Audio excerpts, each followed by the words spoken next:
He wants to hide the truth. Robert Mueller's Russia witch hunt findings will likely never see the light of day, much to the chagrin of liberals, who have been waiting for #Mueller time with bated breath. From Washington Times. Whatever special counsel Robert Mueller and his team of investigators find out about President Trump, Russia, collusion and dossier gossip may never make it into the public domain. While the tight-lipped Mr. Mueller apparently moves ever closer to a direct confrontation with Mr. Trump, a pointed legal argument has broken out over whether and how the special prosecutor and former FBI director can make his findings known. Options range from a full-on, tell-all report to a bare-bones summary of findings delivered privately to his Justice Department bosses.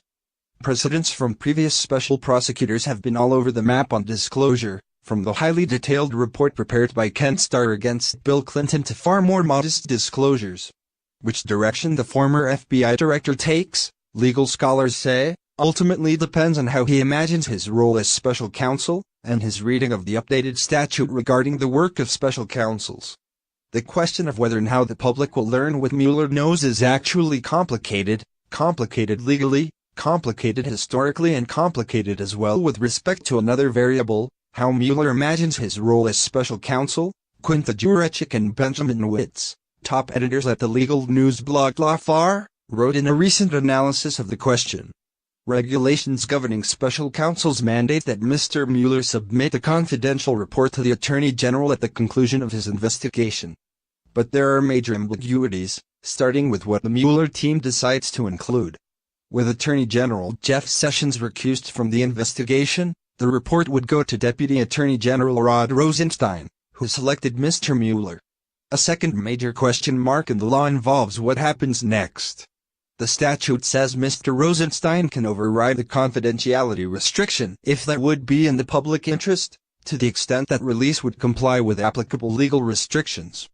Mr. Rosenstein then would have to weigh several factors, including the traditionally confidential nature of criminal investigations that don't result in an indictment, the long-standing Department of Justice policy against public revelations, his own distaste for disclosure, and the likely dramatic effect on the government that public release of the report will cause. Ross Garber, a specialist in government investigations at the Connecticut law firm of Shipman and Goodwin, wrote recently in the Los Angeles Times. And you will have to weigh all that against the public's interest in knowing about the potential misconduct of the president, Mr. Garber said. In their Lawfare analysis, Mr. Witz, a senior fellow at the Brookings Institution, and Ms. Jurecic cited three distinct models to guide the findings of the special prosecutor's 11-month investigation.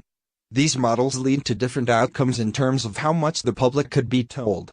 The first special prosecutor dates back to the Grant administration and an 1875 scandal involving whiskey revenue, but the modern era is deeply marked by the Watergate special prosecutors, Mr. Starr's Whitewater investigation, and the series of special counsels such as Mr. Mueller appointed to specific probes following the expiration of the independent counsel statute in 1999. Mr. Mueller, the Lawfare analysts say, could take one of three routes: the orthodox approach, the Watergate precedent, and the Starr model.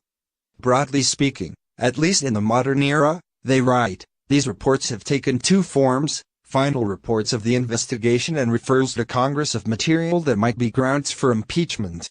The orthodox approach simply presents the facts and findings through the indictments of targeted individuals, or plea agreements prosecutors have struck. There is no overarching narrative or legal summary prepared for public release. Leon Jaworski, the final special prosecutor in the Watergate investigation, took a different tack by delivering 55 pages of bare-bones factual information on President Nixon to the House Judiciary Committee, which was considering impeachment proceedings. Mr. Jaworski's packet to the House panel also included what the New York Times described as a briefcase stuffed with 800 pages of documents and 13 tape recordings of Nixon's conversations in the Oval Office.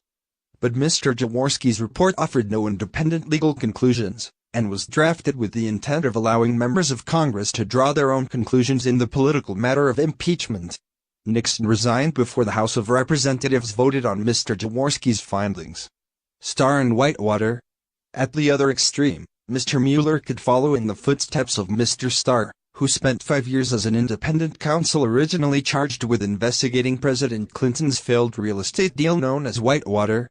At more than 400 pages long, the Starr report was a comprehensive document that covered not only the failed Whitewater deal, which occurred years before Mr. Clinton became president, but also the firing of White House travel agents and a sexual harassment lawsuit filed by former Arkansas state employee Paula Jones. It also delved, in detail, into the extramarital affair between Mr. Clinton and former intern Monica Lewinsky, along with Mr. Clinton's subsequent sworn testimony on the relationship. Some legal scholars say they don't see Mr. Mueller following the Starr blueprint, in part because revised rules in the wake of the Whitewater affair have transformed the landscape. Harvard Law School professor Jack Goldsmith and Madeline McMahon, a Harvard Law student, in a response posted on the Lawfare site, said the drafters of the new regulations regarding special prosecutors saw the public Starr report as a problem. It provides an incentive to over-investigate, the two wrote, in order to avoid potential public criticism for not having turned over every stone, and creates potential harm to individual privacy interests. Mr. Rosenstein's appointment of Mr. Mueller last May stipulated a much narrower vision of the reporting requirement, raising the possibility that Mr. Mueller's final report may not be public at all, and could be handed over to the Office of Attorney General Jeff Sessions for the administration to decide how to proceed. We think that the best reading of the special counsel regulations in their historical context rules out a Starr-like report to Congress that lays out hundreds of pages of factual allegations as well as legal analysis and conclusions, they write. The drafters of the regulations criticized that approach and took steps to preclude it, and on the whole, the regulations achieved that goal. Bob Bauer, White House counsel to President Obama, jumped into the controversy Thursday over the handling of Mr. Mueller's findings. He said Congress can best protect Mr. Mueller from White House pressure by enacting a law stipulating that the special counsel would have to send a report on the status of his investigation directly to Congress if he is fired. What do you think about this? Please share this news and scroll down to comment below, and don't forget to subscribe. Top Stories Today.